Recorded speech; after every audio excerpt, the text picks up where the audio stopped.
Mercredi 19 décembre, à partir de 14 h, les jeunes agriculteurs et la FDSEA du Haut-Rhin organisaient un marché paysan éphémère sur la place de la Halle au blé d'Alkirch. Leur mot d'ordre, stop à l'agribashing. On a envie de dire qu'il faut redonner de la dignité au métier d'agriculteur. On a l'impression qu'on est montré du doigt tous les jours et ça c'est dur au niveau du moral de chaque personne. Hein. Quand on sort et quand on va faire notre métier, qu'on est accusé d'être pollueur, du réchauffement climatique, de différentes choses, alors qu'on essaye simplement de nourrir la population. Donc on est régulièrement attaqué par différentes associations environnementales par exemple, ou par différentes personnes sur les pratiques de l'agriculture. Et on trouve que c'est un peu illégitime et on aimerait réexpliquer directement aux consommateurs quelles sont réellement nos pratiques, qu'est-ce qu'on fait, quels sont nos produits. Les agriculteurs du Haut-Rhin sont capables de produire plein de produits différents, de bons produits. Et on aimerait pouvoir l'expliquer de manière plus juste aux consommateurs, avec la réalité de ce qu'on fait tous les jours. Alors effectivement, on n'a pas trop l'habitude de faire ces mobilisations. Le monde agricole est plus habitué à sortir des tracteurs et à faire des blocages.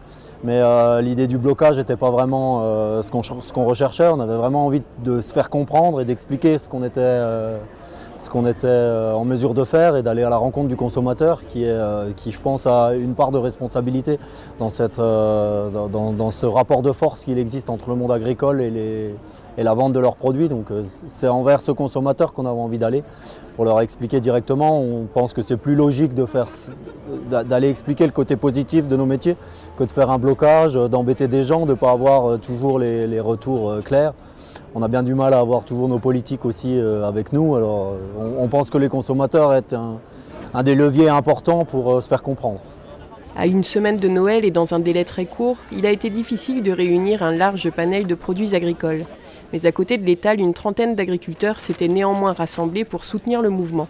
On a aussi bien des légumes, des produits laitiers, du miel, du vin.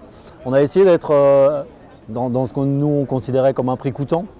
Donc être à un prix le plus bas possible pour faire comprendre aussi aux consommateurs quelle est la valeur réelle de nos produits sans tous les intermédiaires qu'il pourrait y avoir entre-temps, qui en prennent chaque fois un petit peu pour eux, souvent un peu trop à notre goût.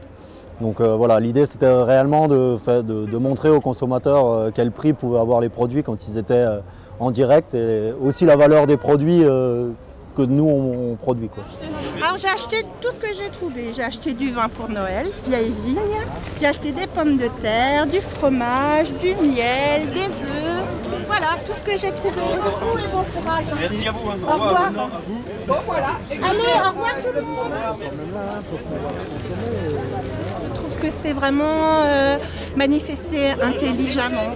Et puis, ce sont des gens qui travaillent des fois 10-12 heures par jour et qui n'arrivent même pas à se sortir un salaire. Donc, soutenir tous nos agriculteurs. Je trouve que c'est plus intelligent de manger de notre terre et de récompenser celui qui produit que de passer par des magasins où ils rajoutent des choses et on ne sait pas ce qu'on mange et après on se retrouve avec des cancers et des maladies. Voilà, donc je suis du genre à travailler mais à avoir acheté un robot pour pouvoir faire ma soupe maison le soir à mes enfants, cuire un œuf à la coque avec un bon œuf. J'ai pas peur que ce soit de la viande, c'est pareil.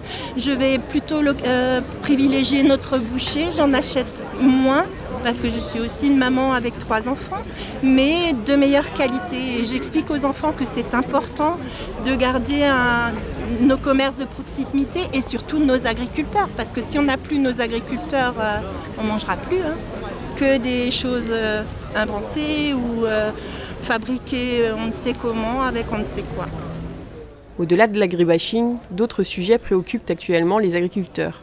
Le durcissement du cadre réglementaire, la multiplication des normes, la mise en application réelle des états généraux de l'alimentation concernant la juste rémunération des agriculteurs et de leur production. De nouvelles actions pourraient donc être organisées sous d'autres formes après les fêtes.